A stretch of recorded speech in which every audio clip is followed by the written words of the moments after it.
Good day, welcome back. Next video in my series on World Chess Championship blunders. And now we've got the rematch, 2014 rematch between Vishy, Anand and Magnus Carlsen. It's actually a pretty quick turnaround, this one, because Magnus only won it from Anand in 2013, and then we're back at it again in 2014. Once again, we have a bit mixed feelings about doing some of these videos now because I have very clear recollections of these matches anyway, and some of the blunders. So in the past, I was doing matches I knew almost nothing about, and now it's pretty familiar territory. And also, you've got many good videos about these games already out there. For instance, Daniel King, he's obviously got videos on all the games here, and there are ones St. Louis Chess and so on. So you can go and look at those if you want to look at these games, the full game. I'm just going to finish off doing it in my systematic way of just focusing on the individual blunders of the matches. Okay, so let's go to the capture screen and got the Wikipedia page up. It's worth having a look at. So normal process, you had candidates. Now this was when the losing world champion, I believe in the losing challenger, might have been seeded straight into the candidates, which to me seems like a very good rule, but they seem to have ditched that now. So, Ding Liren is not there in the match we're about to get to. And there are the players who qualified for the candidates: Anand, Kramnik, Andreykin, Topalov, Mamedyarov, Aronian, Karyakin, and Svidler. This is a mix of, it's almost one of the last hurrahs for the old guns, Anand, Kramnik, Topalov, and so on. And then maybe this was Aronian's best chance. I've just been doing some Monte Carlo simulations of the current match, and that Aronian was the big favourite for this. He kind of flopped. A bit sad. And then you've got Svidler also on the old hands, but then you have the young guns coming through. Karyakin this time around, and then I think next time you're getting Caruana and Kiri, and maybe Nakamura makes an appearance. So you've got a blend of old and new. And there was a result, a fairly easy win by Anand, which is really funny because it was speculated one time he wasn't even going to bother competing, but he put his hand up for it, and then you can see he didn't lose a game, and 8.5 was enough to win. I'm going to make one little thing here, historical notes I thought was quite interesting about this. So this was the first rematch since the Kasparov-Karpov games of the 1980s, and at 44, Anand is the second oldest person to win a candidates tournament behind Korchnoi, who did it both in 77 and in 81. Right, so that's the candidates lead up to the game.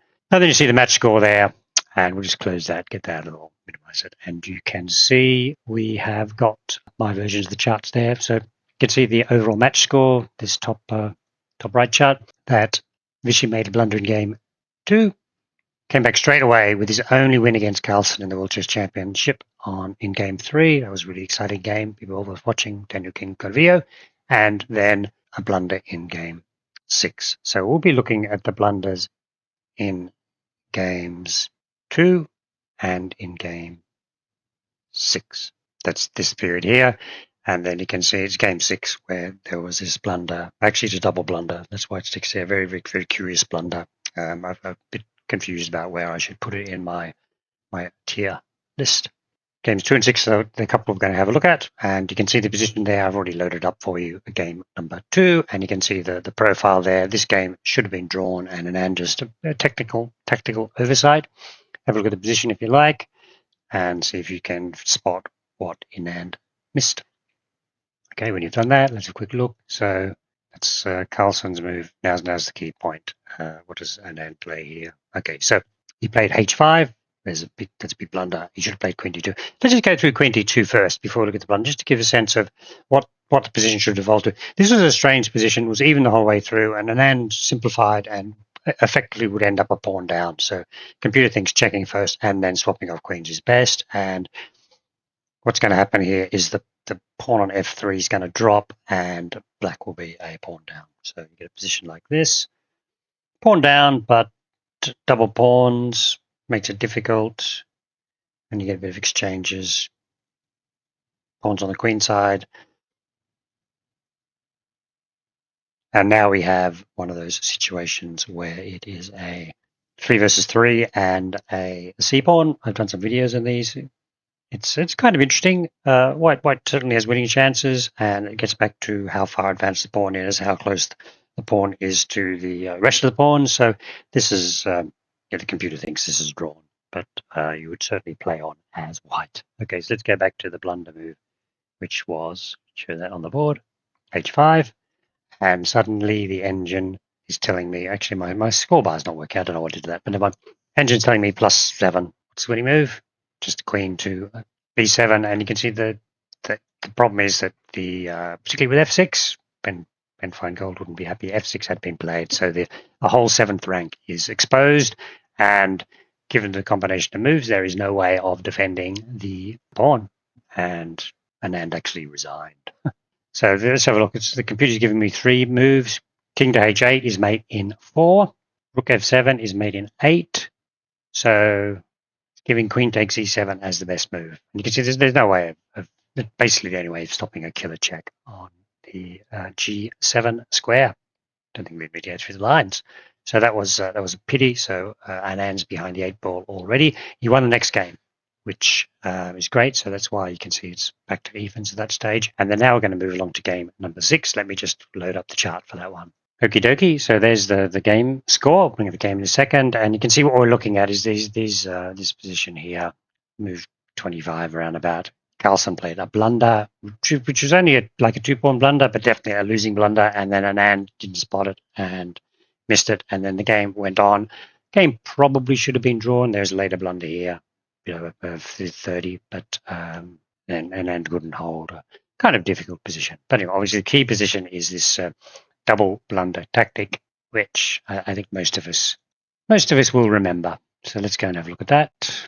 Okay, so the position here, I think it was a Berlin, and Magnus has been pressuring Anand for quite some time, but Black's been holding in there, defending his position. Different ideas going on here. Now, what Carlsen played was king to d2, and obviously what he's trying to do is trying to get his king across to the king side, maybe guard the g-pawn with his king, and then continue pressuring the black king side. So there are different ways of doing that. King d2 is not the way of doing that. If you haven't seen this tactic, it's really cute, really neat tactic, and if you can spot it, well done you. Okay, so what Anand played here was a4, and the game just continued on, and he eventually lost. But let's have a look. Actually, I haven't even got this coded up. It's sad, which is do by hand. Look at all the tactics here. Okay, the knight is attacking the pawn. The rook is attacking the knight. The rook is skewing through to the rook, but this rook is attacking that rook, and that rook on g4 is not protected. So there's kind of a discovered attack idea, and white is also attacking the h6 pawn. I think at the moment tactics work. If white just took that pawn, then black would end up being able to capture the pawn at the end of the cycle. Anyway, king d2 sets up a bad position for the king, and the winning move would have been knight takes e5. Now let's have a look what's happening here. Okay, so the rook is attacking the knight, so you say, I can pick that off. But that doesn't work because our rook discovered attack on his rook, and if the rook on g4 takes the rook on g8, which is the main continuation, sort of the only move to try, otherwise you've just lost the pawn. So let's continue with the computer line. Right, so now the intermediate move is a check. And the unfortunate thing here is that king e2 is given as the best line. King d3 is similar. The problem is that white just lost 2 pawns. Lost the e pawn, lost the c pawn. 2 pawn down, this sort of endgame, these sort of standard players definitely be winning for black. Move his king anywhere. King e2 is the anywhere. It was actually too late. We'll have a look.